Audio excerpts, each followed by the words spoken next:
ዳግማይ ሰላምታና ተቐበሉ ክቡራት ሰማዕትና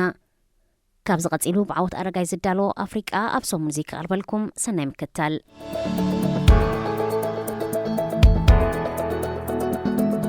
ኩናት ትግራይ ይቕፅል ዝርርብ ሰላም ይጅምር ሰራዊት ፌደራላዊ መንግስቲ ኢትዮጵያ ሰራዊት ኤርትራን ምልሻ ኣምሓራን ንክልል ትግራይ ብምኽባብ ኣንጻር ህወሓት ወይ ድማ ሓይልታት ምክልኻል ትግራይ ዘካይድዎ ዘለዉ ኩናት ኣብ ጥርዙ በፂሕሉ ዘሎ እዋን ዝበኣሰ ሰብኣዊ ህልቂት ከየኽትል ተፈሪህሉ ዘሎ እዋን እዩ ሰራዊት ልፍንቲ ንከተማ ሽረት ትርከበን ዓድታት ከም ዝተቆጻጸሩ ኣብ ዝገልጹሉ እዋን ዝርርብ ሰላም ንምክያድ ወከልቲ ፌደራላዊ መንግስትን ህወሓትን ናብ ደቡብ ኣፍሪቃ እኳ እንተምርሑ ዝካየድ ዘሎ ኩናት ግን ዛጊት ደው ኣይበለን እዚ ብህልኽን ቅርሕንትን ሕነ ምፍዳይን ተሰኒዩ ዝካየድ ዘሎ ኩናት ብኩሉ ወገን ኣስታት 1 ሚልዮን ሰራዊት ዘኽተተ ኣብ ርእሲ ምዃኑ ኣብ ልዕሊ ሰላማውያን ሰባት ዘውርዶ ዘሎ ጉድኣት መወዳድርቲ የብሉን ኣብዚ ኩናት ክሳብ 9,000 ሰባት ብቐጥታ ኣብ ኩናት ዝተቐትሉ ከም ዘለዉ ክግመት እንከሎ ክሳብ 600,000 ሰላማውያን ሰባት ድማ ገለብ ደብዳብን ጥይትን ዝበስሑ ድማ ብስእነት መግብን ሕክምናን ሂወቶም ስኢኖም ከም ዘለዉ ይግመት እዚ ብሰላም ክጽውዑ ዝግብኦም መራሕቲ ሃይማኖት ተመሪቑ ዝጀመረ ኩናት ሓያሎ ኣብቲ ከባቢኡ ዝቕመጡን ኣብ ወፃኢ ሃገራት ዝቕመጡ ዜጋታትን ኣብ ክንዲ ንሰላም መፀዋዕታ ፀወታ ኩዕሶ እግሪ ከም ዝዕዘቡ ናይ ወገንና ዝብልዎ ኣካል ቲፎዞ ብምዃን ግዜኦም ኣብ ዘሕልፍሉ ዘለዉ እዋን እዩ ዝቕፅል ዘሎ ኣብዚ ሕጂ እዋን ተዛተይቲ ፌደራላዊ መንግስትን ህወሓትን ብመንጎኝነት ሕብረት ኣፍሪቃ ኣብ ደቡብ ኣፍሪቃ ኣብ ዝረኸብሉ ዘለዉ እዋን ዝተፈላለየ ሃገራትን መራሕቲ ውድባትን ውፅኢታዊ ኮይኑ ክወፅእ ተስፋ ኣንቢሮምሉ ኣለዉ ሕቡራት መንግስታት ኣሜሪካን ሕብረት ኤውሮጳን ነዚ ዘተ ዘለዎን ደገፍ ክገልጻ እንከለዋ መራሕቲ ሃይማኖት ኢትዮጵያ ዘይገበርዎ ጳጳስ ካቶሊካዊት ቤተ ክርስቲያን ኣባ ፍራንሲስ ካብ ከተማ ቫቲካን ብፊኒስትራ ብምቕልቃል ኣብ ዝገበርዎ ናይ ሰንበት ጸሎቶም ፖለቲካውያን መራሕቲ ስቓይቲ ዝከላኸል ዘይብሉ ህዝቢ ከም ዘብቃዕ ክገብሩን ናይ ሓዋሩ ሰላማዊ ፍታሕ ከናድዩን ጸዊዖም ኣብ ደቡብ ኣፍሪቃ ዝካየድ ዘተሰላም ድማ ኣብ ኢትዮጵያ ዘተሰላም ዘስፍንን ናብ ዕርቂ ዘምርሕን ክኸውን ድማ ጸሎቱ ምዕሪጎም ኩናት ትግራይ ብሓፈሻ ድማ ኩናት ኢትዮጵያ ደም ከይፈሰሰ ህዝቢ ከይተመዛበለን ከይተቐትለን ዓጸቦን ጥሜትን ከየስፋሕፍሐ ደው ከብሎ ብዝያዳ ክጽዕር ዝነበሮ ኣብ ከተማ ኣዲስ ኣበባ ዝመደበሩ ሕብረት ኣፍሪቃ እዩ ሕብረት ኣፍሪቃ ኣብ ኢትዮጵያ ዝመደበሩ ክነሱ ኩናት ደዋም ምባል ህፁፅ ጸቕጢ ዝገብር ስጉምቲ ብዘይምውሳዱ ብሓያሎ እዩ ተነቒፉ ኣህጉር ኣፍሪቃ ኣብ መንገዲ ምዕባለን ብልጽግናን ከተምርሕ ኣዝዩ ሰፊሕ ዕድላት ኣለዋ እንተኾነ ነዚ ኣብ ግብሪ ንምውዓል ሓያሎ ማሕነቆታት እኳ እንተሃለዉ ሓደ ካብ ቀንዲ ጸገማት ግን ኣብ ዝተፈላለዩ ከባቢታት ኣህጉር ዝካየዱ ዘለዉ ግጭታት እዮም ኣብዚ እዋንዚ ኣብ ኣህጉር ኣፍሪቃ ኣብ መንጎ ሃገራት ዝካየድ ኩናት ይኹን ግጭታት ብብዝሒ ዝርአ እኳ እንተዘይኮነ ኣብ ውሽጢ ሃገራት ብዝኽሰት ናይ ፖለቲካ ፍልልያት ዝኸትሎ ምስሕሓባት ብዕጡቓት ዝግበር ምንቅስቓሳት ሃይማኖታውን ዓሌታውን ግጭታት ግብረ ሽበራን ካልእን ግን ሕጂ እውን ይቕፅል እዩ ዘሎ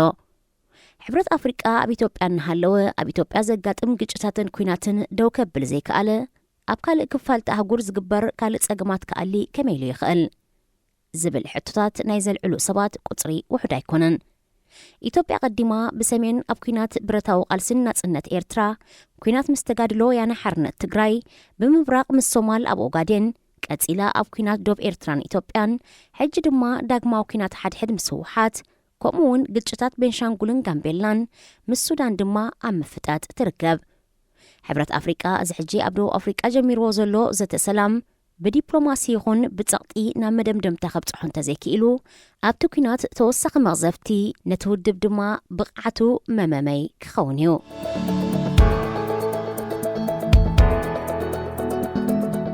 ኡጋንዳ ኤስያዋን ዝተባረሩሉ መበል 50 ዓመት ب4 نحس 1972 بريزيدنت أوغندا إيد أمين دادا أب أوغندا زنبرو أساس 80 إسياوان أوغنداوان كاب أوغندا تقليلهم كوتس عزيزو إذا خجبرو دما 3 ورح تراهبهم إذا مبزحتهم هندوانن باكستانن زنبرو مبزحتهم أوغندا استولدو أبتهاجر دما نبرز زترايو ناي نقدي بوتاتاتن فابريكاتاتن زوننو أب قطبات هاجر عبتراز تتصاوتهم نيرم ኣብ ሓፂር ግዜ ገለ ንብረቶም ሸይጦም ገለ ድማ ንብረቶም ራሕሪሖም ካብ ኡጋንዳ ክወፁ ተገዲዶም እዚ ዓሌታዊ ዝነበረ ምብራር ኤስያውያን መበል 50 ዓመቱ ኣብ ዘኽብረሉ ዘሎ እዋን ኤስያውያን ከመኢሎም ኣብ ኡጋንዳ ማለት ግዝኣት ብሪጣንያ ዝነበራ ሃገራት ኣፍሪቃ መጺኦም ከምኡውን ካብ ኡጋንዳ ምስ ጎጊኦም ምኽንያት እንታይ ነይሩ ክንርኢ ክንፍትን ኢና።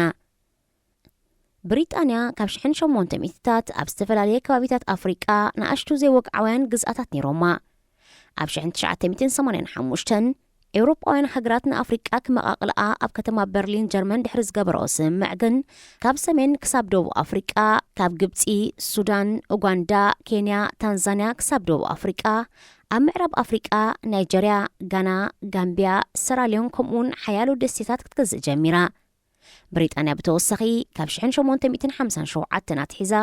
ኣብቲ ሽዑ ግዜ ብግዝኣት ህንዲ ዝፍለጥ ዝነበረ ናይ ሕጂ ሃገራት ህንዲ፣ ፓኪስታንን ባንግላዴሽን ኣብ ትሕቲ ግዝኣታ ነይሩ። ብሪጣንያ ቀዲማ ኣብቲ ናይ ሽዑ ግዜ ግዝኣት ህንዲ ሙሉእ ብምሉእ ቁፅፅር ጌራ ብምንባራ ኣብ ኣፍሪቃ ኣብቲ መጻሉ ዝነበረት እዋን ሓያሎ ኤስያውያን ከም ሰራሕተኛታት ሒዛቶም ትመጽእ ነይራ።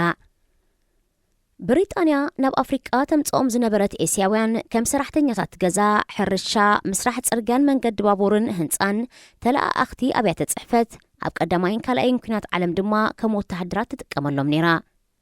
ኣብ ኣፍሪቃ ዝመጹ ኤስያውያን ብብዝሒ ድማ ህንዳውያን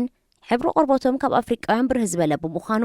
ድሕሪ ብሪጣናውያን ከም ካልኣይ ዜጋ ማለት ብሪጣናውያን ቀዳሞት ኣፍሪቃውያን ድማ ከም ዝተሓቱ ይረኣዩ ነይሮም። በዚ ምኽንያት እቶም ኣብ ዝተፈላለየ እዋን ዝመጹ ኤስያውያን ዝሓሸ ናይ ንግዲ ዕድላት ይፍጠረሎምን ወነንቲ ዓበይቲ ትካላት ክኾኑ በቂዖም እዮም። ክሳብ ለይተሎሙ ድማ ኣብ ቁጠባ ሓያሎ ሃገራት ኣፍሪቃ ልዑል እጃም ይጻወቱ ኣለዉ። ኣብ ኡጋንዳ ምስ ነተኩር እቲ ሃገር ካብ 1894 ክሳብ 1962 ኣብ ትሕቲ መግዛእቲ ብሪጣንያ ነይራ። ኣብ ዝተፈላለየ እዋን ድማ በቢግዚኡ ሓያሎ ኤስያውያን ክመጹ ጀሚሮም። ብፍላይ ኣብ 1895 መንገዲ ባቡር ኣብ ዝስራሓሉ ዝነበረ እዋን ኣብ ውሽጢ 6 ዓመት ልዕሊ 30,000 ሰራሕተኛታት ካብ ፑንጃብ ዝተባህለ ሎሚ ኣብ መንጎ ህንድን ፓኪስታንን ዝተመቓቐለ ዞባ ብኮንትራት ስራሕ ክመጹ ጀሚሮም። ገለ ካብዚኦም ናይ ስራሕ ውዕል ወዲኦም ናብ ሃገሮም ክምለሱ ከለዉ ገለ ድማ ኣብ ኡጋንዳ ክጸንሑ መሪጾም። ቀጺሎም ድማ ኣብ ኡጋንዳ ናይ ንግዲ ዕድል ዝተራእዮም ህንዳውያን ፓኪስታናውያን ብብዝሒ ናብቲ ሃገር ክውሕዙ ሰሪሖም ንገዛእ ርእሶም ኮይኖም ኣብ ቁጠባት ሃገር ዓብ ተራ ክጻወቱን ጀሚሮም። ንቁጠባት ሃገር እውን ዓብሊሎሞ። እንተኾነ እዚ ናይ ኤስያውያን ናይ ንግዲ ምዕብላል ንገለ ማዕረ ዕድል ዘይተዋህቦም ኡጋንዳውያን ዘሐጉስ ኣይነበረን። እዚ ከምዚ ኢሉ እናሃለወ ብ9 ጥቅምቲ 1962 ኡጋንዳ ናጽነታ ተጎናጺፋ። ድሕሪ ናጽነት ኣብ ዝተኻየደ ሓፈሻዊ ምርጫ ሚልቶን ኦባተስ ተባህለ ኣብ ቃልሲ ንምጉንጻፍ ናጽነት መሪሕ ተራ ዝነበሮ ፖለቲከኛ ቀዳማይ ሚኒስተር ብምዃን ነቲ ሃገር ክመርሕ ተመሪጹ። ኣብ ምዕራብ እቲ ሃገር ናይ ዝርከብ ንግስነት ቡጋንዳ ባህላዊ መራሒ ኤድዋርድ ሙቴሳ ድማ ስማዊ ፕረዚደንት ኮይኑ ኣብ 1967 ቀዳማይ ሚኒስተር ሚልቶን ኦባተ ሓድሽ ቅዋም ብምሕንጻጽ ንባህላዊ መራሒ ንግስነት ቡጋንዳ ካብ ስማዊ ስልጣን ብምእላይ ነቲ ሃገር ብፕሬዚደንታዊ ምሕደራት ማሕደር ሪፐብሊክ ብምቕያር ባዕሉ ፕሬዚደንት ኮይኑ ተሸይሙ። ቀዳማይ ሚኒስተር ሚልቶን ኦባተ ንባህላዊ መራሒ ንግስነት ቡጋንዳ ንምእላይን ንርሻን ንግስነት ኣብ ምውራርን ኣብቲ እዋንቲ ኣዛዚ ሰራዊት ምስ ዝነበረ ኢድ ኣሚን ዳዳ ብምዃን እዩ ኣተግቢርዎ። ኣብ ግዜ መግዛእቲ ብሪጣንያ ኣብ 1946 መጀመርታ ከም ተሓጋጋዚ ምግብና ድሓር ድማ ከም ወተሃደር ኮይኑ ዝተኸትበ ኢድ ኣሚን ዳዳ ኡጋንዳ ናጽነታ ኣብ ዝተጎናጸፈትሉ ናይ ካፒተን ማዕርግ ዝነበሮ ኮይኑ ኣብ ውሽጢ 8 ዓመት ማለት ኣብ 1970 ኣብ ሓፂር ግዜ ሓለቓ ስታፍ ሰራዊት ሃገር ክኸውን በቂዑ። እዚ ዝኾነሉ ምኽንያት ኢድ ኣሚን ዳዳ የማናይ ኢድ ፕሬዚደንት ሚልቶን ኦባተ ብምዃን ካብ ዲሞክራሲያዊት ሪፐብሊክ ኮንጎ ወርቂ ስነ ሓርማዝን ካልእን ብምምጻእ ኣብ ምሻጥ ኣጽዋር ኣብ ምግዛእን ይተሓጋገዙ ብምንባሮም እዩ። ድሒሮም ድማ ብሰንኪ ብልሽውና ኣብ ናሓድሕዶም ብምክሳስ እምነት ብምጉዳልን ናብ ሓድሕዳዊ ተቐናቐንቲ ተቐይሮም። ኣብ 1971 ፕሬዚደንት ኦባተ ናብ ኣኼባ ሓባራዊ ጸጋ ኮመንዌልዝ ንምስታፍ ናብ ሲንጋፖር ኣብ ዝገሸሉ እዋን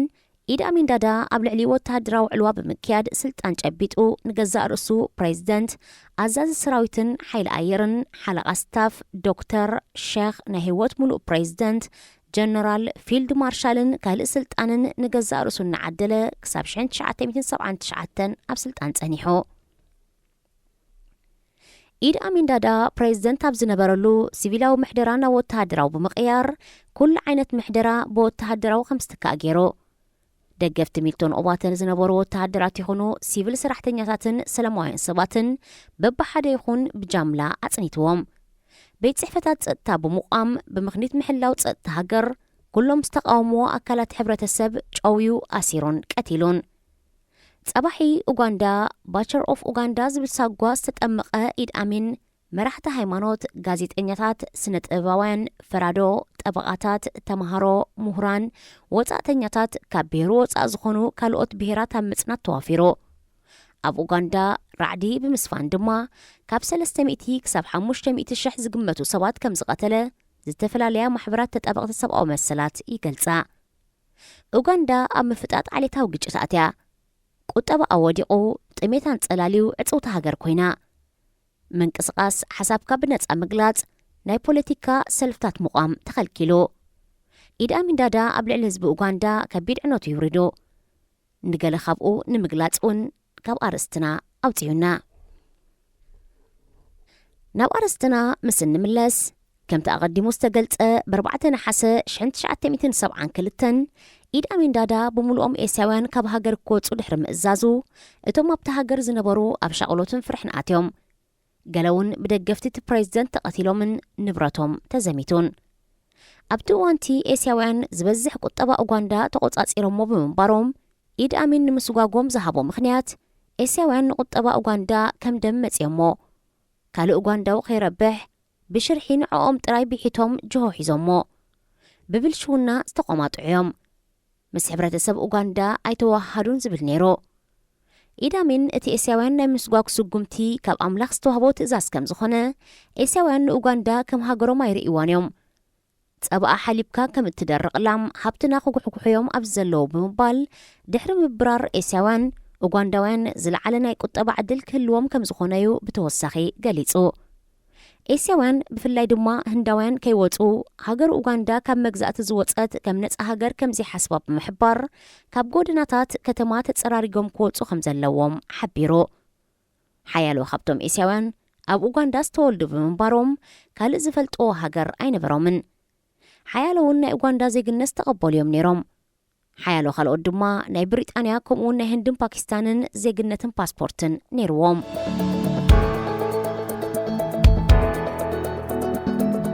ኣብ ኡጋንዳ ዝነበሩ ኤስያውያን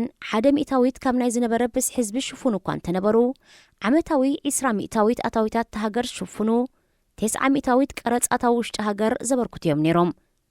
እንተኾነ ኢድ አሚን እዚ እወታዊ ጎኒ ኣይተራእዮን ሓያሎ ደገፍቱን ሰረቕቲ ሃብትና ብምባል ኣብ ልዕሊ ኤስያውያን ልዑል ጽልኢ ኣማዕቢሎም ክወፁ 9 መዓልታት ዝተዋህቦም ህንዳውያን ኣብተን መወዳእታ መዓልታት ዝተፈላለየ ግፍዕታት ወሪድዎም ንብረቶም ተዘሚቶም ኣብ መወዳእታ ድማ ንብረቶም ሸይጦም ዝሕረጅ ሓሪጆም ዝግደፍ ድማ ራሕሪሖም ናብ ብሪጣንያ ህንዲ ፓኪስታን ኬንያ ታንዛንያ ካናዳን ካልኦት ምዕራባውያን ሃገራትን ተሰዲዶም ኣብቲ እዋን ኡጋንዳ ብሰንኪ ተግባራት ኢድ አሚን ካብ ሓያሎ ሃገራት ናይ ምኹናን ስዒብዋ ምስ ህንድን ብሪጣንያን ዝነበራ ዝምድናውን ንግዚኡ ዛሕቲሉ ነይሩ ድሕሪ ምስጓግቶም ኤስያውያን 15450 ትካላት ፋብሪካታት ናይ ሕርሻ ቦታታት ካልእ ንግድታትን ካብ ሰራዊት ብዝተዋፀ ኮሚቴ ክውገን ተወሲኑ ዝበዝሕ ኣብ ትሕቲ ኮርፖሬሽን ምምዕባል ኡጋንዳ ዝተባሃለ ማሕበር ካእቱን ከሎ ገለ ንውልቀ ሰባት ገለ ድማ ኢድ አሚን ንዝርከቦም ሓለፍቲ ተዋሂቡ ዝበዝሕ ኣባይቲ ድማ ንህዝቢ ተዓዲሉ ሓውቂኡ ኡጋንዳውያን ደቀባት ብዙሕ ምኽንያታት ብፍላይ ድማ ብመግዛእቲ ናይ ቁጠባ ትምህርቲ ፖለቲካን ካልእ ዕድላትን ኣይተዋህቦምን ከም ውፅኢቱ ድማ ኣብ ምውናን ቁጠባ ሃገሮም ድኹም ጎኒ ነይርዎም ኤስያውያን ብወገኖም ኡጋንዳ ከም ሃገሮም ከም ዝርእይዋ ዝገልጹ እኳ እንተነበሩ ብዝበዝሐ መለኪዑ ግን ምስ ደቂ ዓዲ ኣይተዋሃዱን ነይሮም ዝበዝሑ ኤስያውያን ከም ዝተኣዘዝዎ ካብ ኡጋንዳ ድሕሪ ምውፅኦም ኣይጸንሐን ኣብ ውሽጢ 3 ወርሒ ዕቤት እቲ ሃገር ብ50 ሚእታዊት ጎዲሉ ዝቕባብ ዓብዩ ምድስካል ቁጠባዊ ንጥፈታት ድማ ኣኸቲሉ ቁጠባውን ኣብ ሓደጋ ኣትዩ ኣብ ልዕሊ ህዝቡ ማለት ኣብ ልዕሊ ደቂ ኣባት ይኹን ኤስያውያን ኡጋንዳውያን ሰፍ ዘይብል ጉድኣት ዘውረደ ኢድ ኣሚን ዳዳ ዓለም ካብ ዘፍረየቶም ሓደ ካብ ብሕማቕ ተግባር ዝግለጹ ውልቀ መለኽቲ ብጭካነ ቅትለትን ራዕድን ንኡጋንዳ ዝመርሕ ብምንባሩ ቁጠባዊ ድስካለ ተወሲኽዎ 10,000 ኡጋንዳውያን ናብ ታንዛንያ ክስደዱ ተገዲዶም። እቶም ኣብ ታንዛንያ ዝተሰዱ ስደተኛታት ግን ሃገሮም ብጭካነ ክትምራሕ ኢዶም ኣጣሚሮም ክርእዩ ኣይመረጹን። ዝተፈላለዩ ሓይልታት ብምጥማር ድማ ብረታዊ ቃልሲ ጀሚሮም ናይ ሎሚ ፕሬዚደንት ዩጋንዳ ዩወሪ ሙሴቪኒ ድማ ተቓላሳይ ናጽነት ብምዃን ብረት ዓጢቖም። እንተኾነ ኣንጻር ኢድ ኣሚን ዳዳ ዝዓጠቑ ተቓለስቲ ዘካይድዎ ናይ መጥቃዕቲ ፈተነታት ክዕወት ኣይከኣለን። ብኣንጻሩ ከቢድ ክሳራ ገጢምዎ። ድሒሩ ኣብ መንጎ ታንዛንያን ኡጋንዳን ብዝተበጽሐ ስምምዕ እቶም ዕጡቓት መሬት ታንዛንያ ከይጥቀሙ ተኸልኪሎም። ኣብ 1973 ዩወሪ ሙሴቪኒ ሰዓብቲ ሒዙ ካብ ካልኦት ሓይልታት ብምፍላይ ግንባር ሃገራዊ ድሕነት ዝብል ተቃዋሚ ዕጡቕ ሓይሊ መስሪቱ። ኣብ 1978 ኢድ ኣሚን ዳዳ ንሰሜናዊ ክፋል ታንዛንያ ብምውራር ሰፊሕ መሬት ናብ ግዝኣት ኡጋንዳ ከእትዎ ፈቲኑ። እዚ ፈተነ ድማ ንኩናት ታንዛንያን ኡጋንዳን ከም ዝጅመር ገይሩ። ፕሬዚደንት ታንዛንያ ጁልየስ ኔረረ ኣብ ልዕሊ ወራር ሃገሩ ጸረ መጥቃዕቲ ክካየድ ኣዚዙ። ኡጋንዳውያን ዕጡቓት ድማ ኣብ ጎኒ ታንዛንያውያን ተሰሊፎም ክኸቱ ጸዊዑ። እዚ ድማ ዩወሪ ሙሴቪኒ ዝመስረቶ ግንባር ሃገራዊ ድሕነት ኣንጻር ስርዓት ኢድ ኣሚን መጥቃዕቲ ከካይዱ ባብ ከፊትሎም። ግንባር ሃገራዊ ድሕነት ብሙሴቪኒ ተመሪሖም ምስ ብርጌዳት ሰራዊት ታንዛንያ ተጸንቢሮም ኣብ ኩናት ተሳቲፎም። ድሕሪ ናይ 7 ወርሒ ኩናት ድማ ታንዛንያ ተዓዊታ ኣብ ሰነ 1979 ኢድ ኣሚን ዳዳ ካብ ስልጣን ተኣልዩ መጀመርታ ናብታ ትሕግዞ ዝነበረት ሊብያ ቀጺሉ ናብ ኢራቅ ድሒሩ ድማ ናብታ ክሳብ ዕለተ ሞቱ ዝተቐመጠላ ስዑድ ዓረብ ኣምሪሑ። ድሕሪ ውድቀት ኢድ ኣሚን ኣብ ኡጋንዳ ሓፈሻዊ ቦይታውን ፕሬዚደንታውን ምርጫ ተኻይዱ። ኣብቲ ምርጫ ብወተሃደራዊ ዕልዋ ኢድ ኣሚን ካብ ስልጣን ዝተዓልወን ኣብ ታንዛንያ ዝቕመጥ ዝነበረን ሚልቶን ኦባተ ተዓዊቱ ዳግማይ ስልጣን ሒዙ። ብሙሴቪኒ ዝምራሕ ዕጡቕ ሓይሊ ሓዊስካ ሓያሎ ካልኦት እቲ ምርጫ ምድንጋር ነይርዎ ክብሉ ተቃዊሞም። ዳግማይ ናብ ጫካታት ምውፃእ ድማ ብረታዊ ቃልሲ ጀሚሮም። ኣብዚ ብናይ ጫካ ኩናት ዝፍለጥ ካብ 1980 ክሳብ 1986 ዝተኻየደ ዝተፈላለየ ዕጡቓት ሓይልታት ዝተሳተፍዎ ውግእ ሓድሕድ ዳግማይ 300,000 ሰባት ተቐቲሎም። ኩናት ዝተኣወጆ ፕሬዚደንት ኦባተ ነቶም ሓይልታት ንምጭፍላቕ ኣብ ልዕሊ ህዝቢ ብፍላይ ዝቃወሞ ጨካን ስጉምቲ ወስድ ብምንባሩ ናይ ህዝቢ ተቐባልነት ሲኢኑ ብህዝቢ ተጸሊኡ። ኣብ መንጎ ቲቶ ኦኬሎ ዝተባህለ ጀነራል ወተሃደራዊ ዕልዋ እኳ እንተካየደ ኣብ ስልጣን ነዊሕ ኣይጸንሐን። ዝርርብ ሰላም ተኻይዱ ኣይተዓወተን። ኣብ መወዳእታ ብሙሴቪኒ ዝምራሕ ግንባር ሃገራዊ ድሕነት ንርእሰ ከተማ ካምፓላ ተቖጻጺርዋ። ኣብ ጥሪ 1986 ግንባር ዝመርሐ ዩወሪ ሙሴቪኒ ብዘይ ምርጫ ፕሬዚደንት ኮይኑ ቃለ መሓላ ፈጺሙ። ፕሬዚደንት ዩወሪ ሙሴቪኒ ናብ ስልጣን ምስ ደየበ ቀዳምነት ዝገበሮ ነገር እንተሃልዩ ዝተባረሩ ኤስያውያን ናብ ሃገሮም ክምለሱ ዝጽውዒ ነይሩ። ከም ጻውዒቱ ድማ ኣብ 1980ታት ከምኡውን ቴስዓታት ሓያሎ ኤስያውያን ብፍላይ ድማ ህንዳውያን ናብ ኡጋንዳ ተመሊሶም። ኣብዚ ሕጂ እዋን ህንዳውያን 100% ካብ ብዝሒ ህዝቢ ናይቲ ሃገር ሽፍኑ ክንሶም 65% ብቐረጽ ዝእከብ ኣታዊ ናይቲ ሃገር ዝሽፍኑ ዝዓበየ ቁጠባዊ ኣበርክቶ ዝገብሩ ሕብረተሰብ እዮም። ህንዳውያን ብዘይካ ኣብ ኡጋንዳ፣ ኣብ ኬንያ፣ ታንዛንያን ካልኦትን እውን ዝለዓለ ቁጠባዊ ኣበርክቶ ኣብ ምግባር ይርከቡ።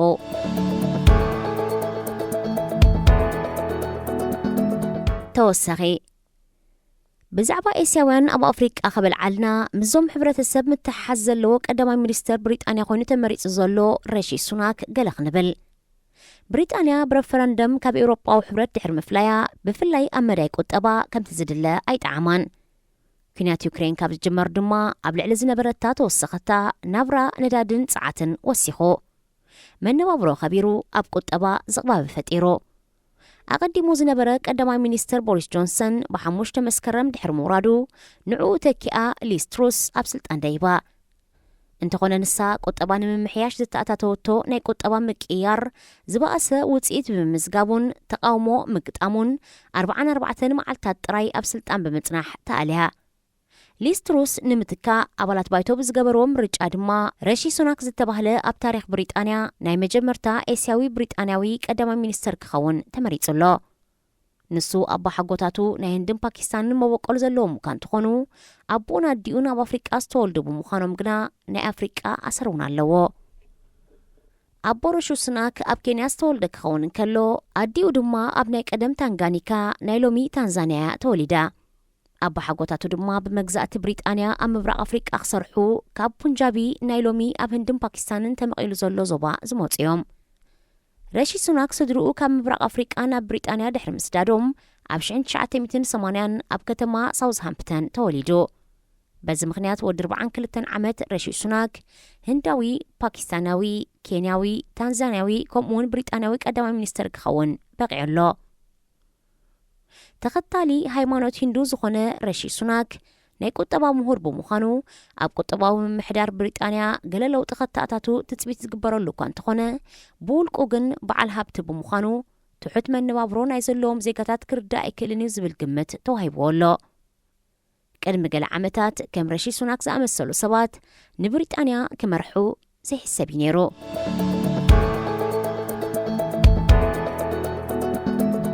زخبركم سمعتنا بعوض أرجاي استدلوا أفريقيا أبصمون زي أبصفتي ملا زمت سمون بخالة حستو سقابن رخب سنايكنا